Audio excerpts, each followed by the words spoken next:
Hujambo na karibu kwenye taarifa za TVX.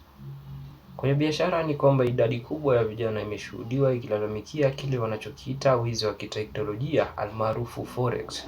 Tushasahau mambo ya pididi ujue. Akizungumzia kiini cha tatizo hili, Miles Mwitu, mkufunzi mstaafu, amesema ya kwamba kuna haja ya vijana kutambua ya kwamba usafi ni mojawapo vigezo vinavyohitajika kwenye mafunzo ya forex. Hata hivyo, amewahimiza vijana kuoga angalau mara 4 kwa siku na kutumia marashi yenye harufu ya kumvutia mkufunzi. Ripoti mpya kutoka kwa taasisi ya watu wanaotaka kuomoka haraka TAWAHAR imeonyesha kuwa vijana wengi hawafaulu kwenye mitihani ya forex, si kwamba sababu hawajui kutumia jokofu, bali ni kwa sababu ya usafi.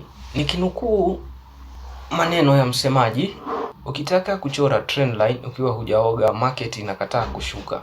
Uchunguzi umeonyesha correlation ya moja kwa moja kati ya harufu ya mwili na hasara ya PAP 300. Oh no, this one you nothing this one here. All right.